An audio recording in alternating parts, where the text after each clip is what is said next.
Mass Afaxia Fax Productions.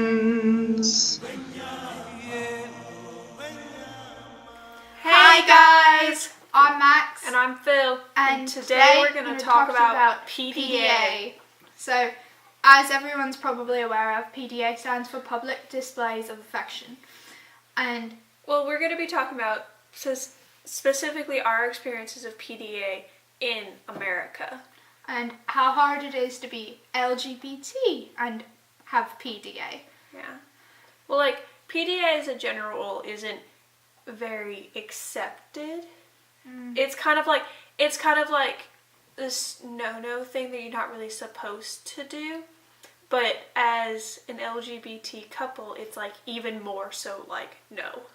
It's more so like you could see a straight couple, a male and a female sitting down, and they could be snogging all over each other, and you could have their tongues 10 inches deep down each other's throats, and you might see like a lesbian couple and they're walking down the street and they might get hate just for holding hands.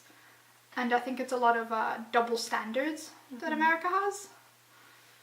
Because it's like, me and him would be sitting there and we'd be in like a doctor's office or something, and there'd be this elderly couple across from us, and they'd be smiling at us, and then we might hold hands or kiss each other's cheek or something, and all of a sudden they're trying to avoid contact with us. Or my favorite is when they pick up a Bible and start reading it.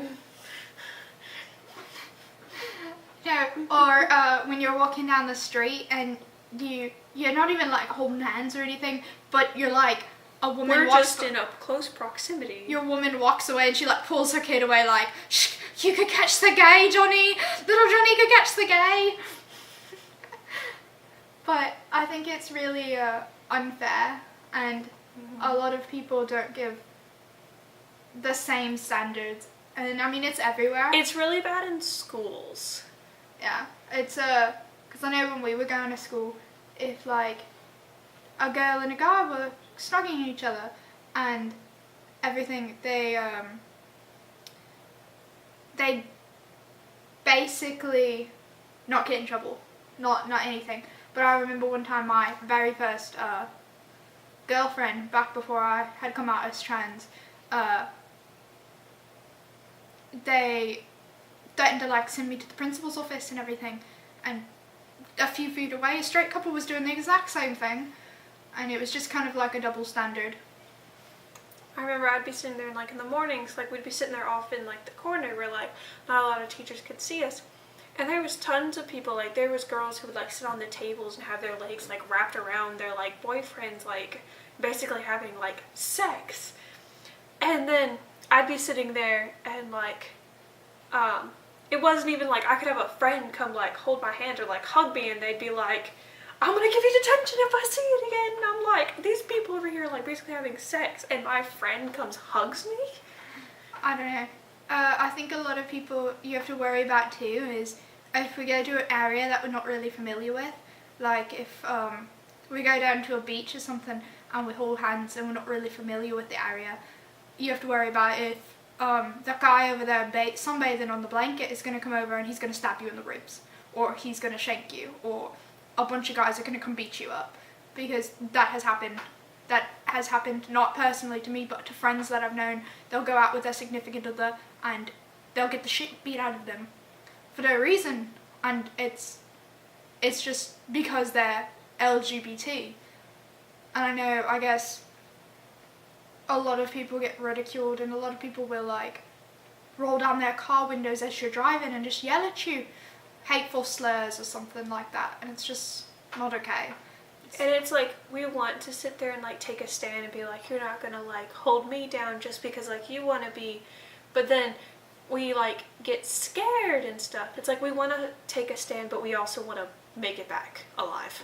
And I think it becomes down to not really if I want to hold my husband's hand, it's how many people are around us that could kill us, that could sexually harass us, that could physically beat us up. And I think that's what you have to worry about, and I don't think a lot of straight couples have to worry about that. I know a lot of interracial couples, like I've had interracial couple friends, and they've had to worry about the same thing. And I think it's just a really big standard that the US is like not equal into. I know it was much different in like France. When I was in France, we had lesbian couples all over, and people were just like, okay, they're gay. But you get back to the United States and they're just like... But no. we have heard of stories of still, like, over in other country, people still getting, like, beat up and stuff. Yeah. I guess it just depends on where you are, but I still think it's a double standard that most people don't realise. It's a luxury, especially if you are straight, or if, say, you're bisexual and you're in a heterosexual relationship at the current time. They don't realise how lucky they've had it until you get into a same-sex or homosexual relationship, or you have friends that have done it and they've been beaten up or they've been killed.